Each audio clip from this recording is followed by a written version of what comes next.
Welcome into the DNVR Avalanche pregame show presented by DraftKings Sportsbook. Use code DNVR when you sign up for a new account to get amazing odds boosts every single day.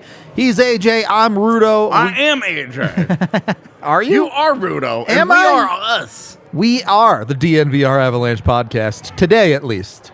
The two of us breaking down Avs versus Coyotes, going in about 30 minutes here. AJ, you kind of talked about this after the loss to Pittsburgh, right? That loss means it's got to be a win tonight. Yep, gotta be. There's no messing around with this. If you're serious about home ice, if you're serious about Central Division title, look at the score. Look what happened last night. You ain't getting help. Yep. It's time to help yourself. Yep. Got to go out and do it. The world is big and ugly and hard, and it does not want to do a damn thing for you out there. So you have got to get up off the mat and go out there and do it for your damn self. I don't care who's on the schedule for the rest of the season. Just win. Games, win all 12 games. Just go win them. You're better than all those teams. You have Makar back in your lineup. Erik Johnson is back in your lineup. You have 5-6 of your defense. That immediately puts you above every other team on your schedule the rest of the way. Go out there and just do it yourself. Sometimes it's that straightforward. Don't overthink it. Just go out and win. Mm-hmm. We'll get to Makar and EJ in a second. First, Avs continuing to ride Georgiev. Realistic. Good. I want a realistic number from you. 12 games left. Does he play 10? 9? 8? Depends on clinching. Sure. Fair point. Yeah. Depends on clinching. Otherwise, I would say 10. Right now, I would say 10. And that Anaheim game on Monday is not one of them. Yep. Math adds up there. Mm-hmm. If Frankie comes back, you're way more willing to do that. Yeah. The difference between being comfortable with Pavel Francouz and living with whatever JoJo gives you. And then being like, looking at the schedule and like, oh, God, we got a Johansson game coming up. Totally different world, man. It is. Totally different world. It is.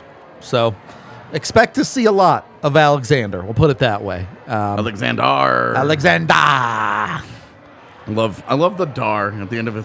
At first, I was like, this is going to annoy me all year, and now I like it. Yeah. I don't love it when my phone is constantly trying to the correct autocorrect is brutal. Not my favorite, but it's a problem for me. I'm trying to teach my phone because it keeps trying to correct sucks to socks. So it seems so. If I've texted you over the last week, I'm sorry about the accidental foot fetish. That's not real. The only things you've texted me in the last week are like, "Oh God, we're late." Yeah. I don't text though. Yeah, we will use other methods to communicate usually. Anyway, obviously the big topic. Is there a bigger improvement in a lineup that you can make? Pick Brad Hunter, Curtis McDermott. Doesn't matter which one. Being replaced by Cale Makar? Yes. What's that?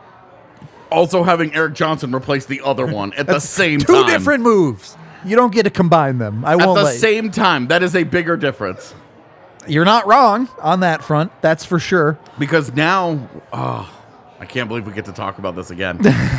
Yes. We are back. We get to rotate Johnsons once again. They're good chance they're on a pairing. Not 100%, but I'd say there's a good chance. Run back the vaccine pairing. Yeah.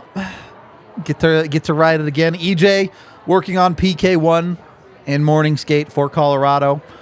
Obviously, PK had been good up until that Pittsburgh game, so you don't want to mess with it too much. But you laid an egg. And the Ottawa game, they give up 2. Like, it's not great in that game either. It's just that they were relevant time, goals, so kind of. Yeah. You're like, all right, so it changed the final score. So let's start with EJ then. Hasn't played for a while. Yeah. Coming off a broken ankle. Yeah. Realistically, what can the Avs get out of him? What they've gotten out of Jack Johnson, I think if you can get that out of Erik Johnson in game 1, sure, you're thrilled. Yeah. Because once again, for whatever reason, being a member of the Colorado Avalanche is this weird magical elixir where Jack Johnson is fine. He just figures it out. Yeah. He's not asked to do too much.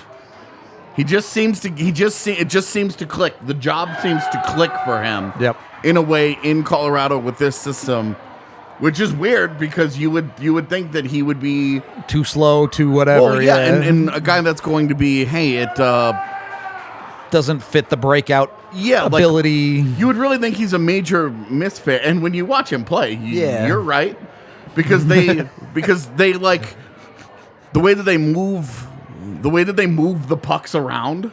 Yeah, You know, the way that they like, especially in the offensive zone. he does not do that. Yeah, Yeah, and like he doesn't like rotate down. He does not like he's comfortable in his doesn't spot make for a sure. like a confident play with the puck. He just I'm just gonna throw it at the wall or whatever. I'm just gonna rim it, and it just works for him. It's so weird. And look, if it works, don't fix it, right? Yeah, totally. So I think you're really like you're looking at Erik Johnson. What you get out of Jack Johnson, if you get that kind of performance out of Erik Johnson in game 1, I expect more than that in general. As he gets back into it. Yeah. Exactly. As he's working his way into that rhythm. And then against Arizona tonight, like, look, don't beat yourselves, right? Yeah, don't take any dumb penalties. You play really disciplined hockey, and save Devon Taves and Cale Makar for Nick Schmaltz, Barrett Hayton, and Clayton Keller. That's the trio that you shut down. If you stop them, you pretty much beat the Coyotes. You shut down those 3 guys, you beat Arizona. So, and it's weird to say that, like, hey, they've got guys to key on, but that's how it's been for the Coyotes over the last few weeks. Maybe now. throw Michelli in there too, but and like Lawson Krause and Matthias Michelli obviously are a big part of what they're going to become in the future. Just not all the way there yet. And like they're important guys, but they don't have the kind of game breaking ability and chemistry at the moment that top line does together.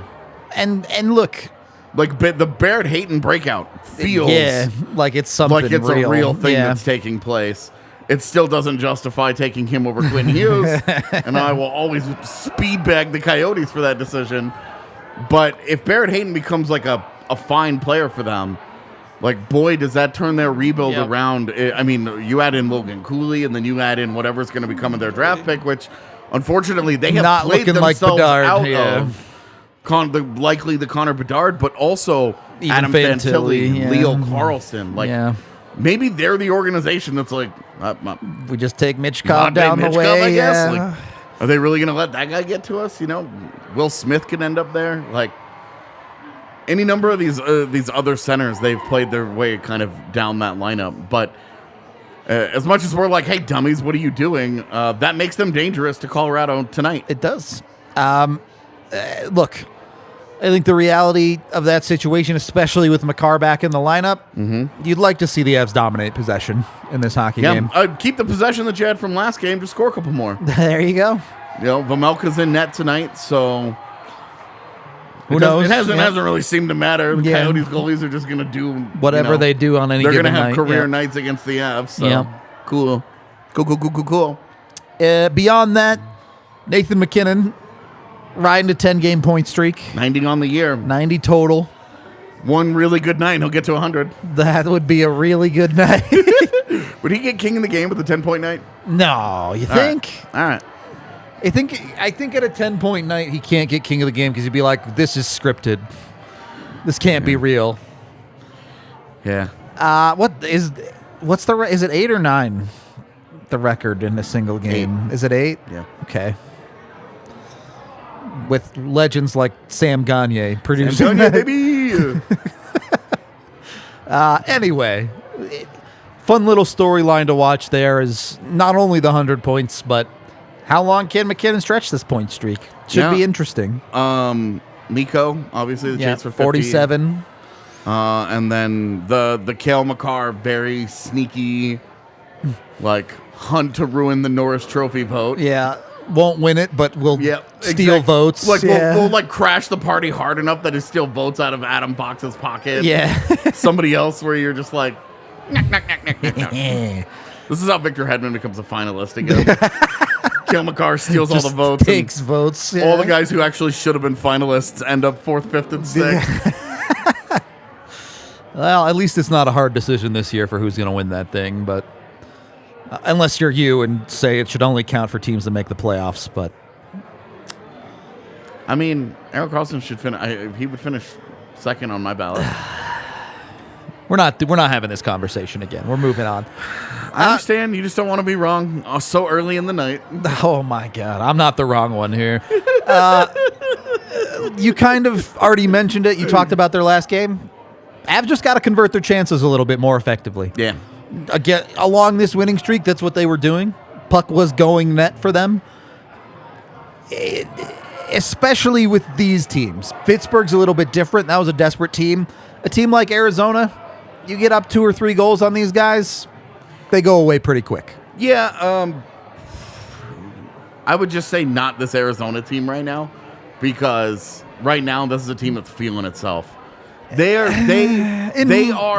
an Arizona 10 looking in the mirror and seeing a New York 10. Sunday night when they're playing in Mullet, or whenever they play in Mullet. Sunday afternoon. Is it after? It is afternoon. That's right. Yeah. In Mullet, I hear you. On the road, I don't know. Yeah, they are a little bit different. So, Avery, real, like those heavier topics, not on pre-games. We want to do those proper deference. And that's a story that continues to play out and change and evolve as it goes on. So, adding a lot of names to that list. I would also say that I think it's pretty obvious where we stand on it, in terms of the Pride jersey conversation. Yeah. Wear it, you assholes. Nah, this is not the setting for it. Yeah. We will talk about it, but this is not the setting for it. Anyway, I think you really do feel pretty good over this stretch with how the Avs top 6 is played. Obviously, Mikko and MacKinnon are balling out, but you're getting somewhat consistent production from Comfer. Yeah. Before the Erod injury, the points were starting to come for him. Yeah. Nichushkin is probably still not 100%, but you're starting to see that game step up a little bit. Yeah, well, and what you're seeing out of Val is, like, he really needs to be on that line where he can kind of be the Arturi Lehkonen. Do the dirty work, more or less. Yeah, absolutely. For sure. Because that's where he's going to thrive. And right now, I don't know that there's a better place to put him. Yeah. I mean, I would strongly, like, I like the Comfort Nichushkin thing on paper. In practice, I think it's okay. Sure. I don't think it's bad. I just don't know that there are many options right now. But I do like I do like the point that you're making is that they're finding their way to some production here and there. What concerns me is that they don't do it together very often. Sure. If Nichushkin gets a point, it's typically away from it's on the a power play or whatever. Yeah. If JT gets a point, it's again like the other day. It was on a second power play. It was it was kind of a goofy, even strength point where. That was actually his line generating it for once. But even then, Nichushkin just kind of loses a puck that goes to him. Like it was definitely just a, one of those types of plays for sure. So it just, and it's obvious that he's still physically compromised to some level because that skating just has not returned. Yep. And when you know that, hey, he's been dealing with foot and ankle problems like the whole season, basically. What a huge shock that continues to be a thing. So I think he will continue to fight that for the rest of this season. Continued opportunity here. Like Evan Rodriguez in a normal contact sweater during practice. Like he's coming quick. Right. Like it looks like he's working his way back towards the lineup pretty quickly. So do or die for Newhook a little bit here. The leash for both Dennis Mulligan, Alex Newhook. It is much shorter for Newhook than Mulligan, obviously. Of course. But you got to have something. You got to show something. Yep. Show something. For the love of all that is holy, Alex Newhook, you are a good hockey player. Just put together a complete game. Yep. No penalties. Pick up some quality points, at least one. And I think you're happy with Newhook's night. Absolutely. I mean, I would, even if he doesn't pick up a point, I mean, he was such a key to the first goal the other day. Created it. Yeah, with the forecheck on Chris Letang. So, more of that, please. Keep that up. Take care of the defensive zone. You're not playing center. Your job's easier. All right. Move on from there. As has been the case for this last stretch of hockey games for the Colorado Avalanche, it is very difficult to find good money bets. Oh, dude, tonight there isn't such a thing. It might be next to impossible. So maybe you make it an easy night for yourself. To be honest with you, for the next 3 games, you're not going to make money on the Avs. So don't try to make a lot of money and just take automatics. Take a Nathan MacKinnon goal. Take a Mikko Rantanen goal. You want to get a little spicy with it? You want to get a little creative? Take a Devon Taves point. A good bet. You know what else is a good bet? Is a Bowen Byram point. If you can find it. I do like that bet. A Bowen Byram point. I mean, he's what, up to 19, something like that? 17, 18 points in 31 games? It's something like that. Something like that. Like, he's a sneaky good bet for a point. Lots of options out there. My God. All right. I don't believe in that under. Never mind. I'm not going to tell you guys about that under. Yeah. I don't think it'll hit tonight. I think we're going to see some goals tonight. Anyway, whatever you want to bet on. Are you worried about a Georgiev letdown game? No. All right. I mean, I'm now. It is now on my radar because he's been so good for like 2 weeks. It would have been more on my radar if, and I'm not. Georgiev played great against Pittsburgh. That's the thing. But I think you have a game like that where he gives up a bunch of goals, and even if he played well, seeing that number on the board will motivate him to keep it going. Yeah. Okay. Consider me less convinced. I'm just saying. Over the next 3 games against bad teams that they should absolutely body, I am on guard. Look. I am on guard. You gotta really enunciate that because the kids will think you said you're on God. Oh yeah, so, God, dude, no. Kids don't watch this pod. Look, if he's gonna have a bad game against one of these bad teams, Avs gotta outscore that problem. Given the run of play that Georgiev has had, Avs gotta show him a little help if he does have an off night. So absolutely, you have to win this hockey game. This is, we talked about it the other day. Your most important game at this time of year is your next. It is. It's Arizona. It's Arizona at home. Mullet Magic is a whole other problem. You deal with that on Sunday. Yep. Right now, you have Arizona in your barn on the road. Take care of business, please. Do it. And make sure you put your money where your mouth is over at DraftKings. Use the DNVR code. It must be 21 or older. Colorado only. Other terms, restrictions, and conditions apply. See the show notes down below in the description for details. If you have a gambling problem, call 1-800-522-4700. And it's all void in Ohio. All right, AJ. We do have a watch-along coming here. Puck dropping in roughly 10 minutes. So any final thoughts for you on tonight? That was it. Good. Go out, win. You gotta win this game. Help yourself. Sometimes you don't need to overcomplicate. Continue to put pressure. Set yourself up so that next week you're not chasing, you're passing. You're putting them in the rearview mirror and saying, "Girl, bye." Make them chase you. Exactly. All right, we're going to wrap this thing up. We appreciate all y'all hanging out pregame with us. Come join the watch along if that's your thing. If not, join us for the postgame where we will break down whatever happens in the game. We hope to see you there, and we will talk to you in a little bit.